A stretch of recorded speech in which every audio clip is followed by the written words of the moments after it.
Hello, fellow communicators. Welcome to week 2, where we want to examine listening critically. Under that umbrella, a number of things you want to be mindful of this week.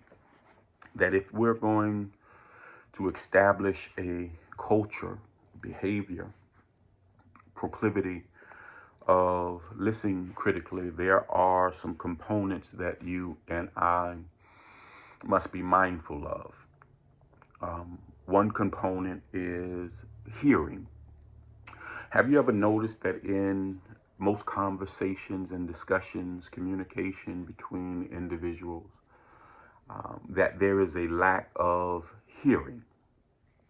Oftentimes, in these communication situations, instead of hearing, you oftentimes have individuals who are preparing their rebuttal to what is being said and really not taking the time to hear what is being said. And so, a component in listening critically is being able to hear what's being said. Oftentimes, we talk to one another instead of talking with one another. We communicate at individuals instead of communicating between individuals, because hearing is important, because in order for the next component to happen, which is understanding what is being said, you have to be able to hear.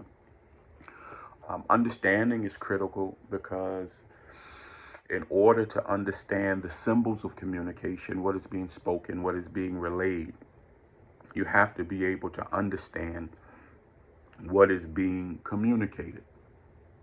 Understanding is being able to discern what a person's words are intended or designed to convey. So not only must you hear, not only must you understand, but in speaking or effective speaking, you want to be able to remember. If there is one thing that is important as a public speaker or effective communicator, that when you are articulating or communicating a speech, you want the audience to be able to remember what is being said.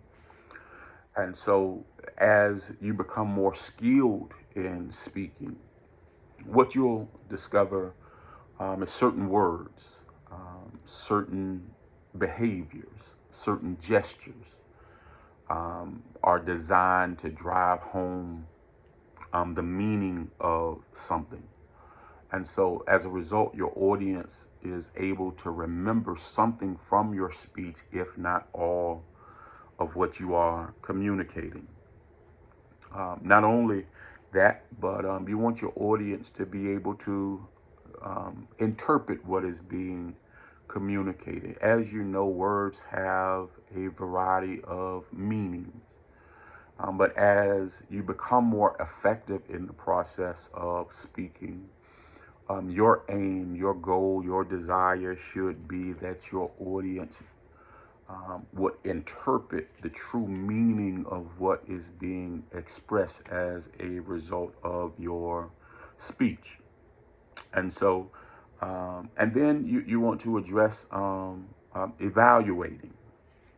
This is crucial in the process, because when you allow individuals to evaluate what is being spoken, they get a true sense of what is being articulated. And so in critical thinking, one of the critical thinking skills you'll discover in life, and not just in school, but in life in general, is your critical thinking skills, where you can think through things not only rationally, sometimes you can think through things objectively or subjectively.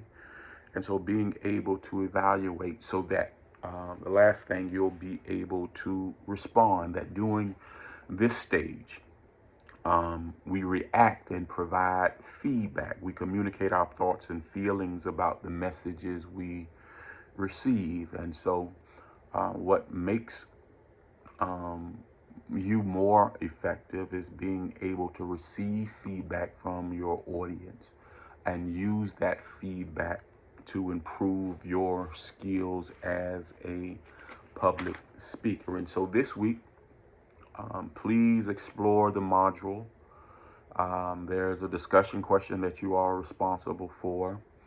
In addition, you are responsible for responding to additional responses from your classmates. There's a quiz there. There's an assignment that you are responsible for. And so please, if by chance you have any questions this week, don't hesitate to reach out to me.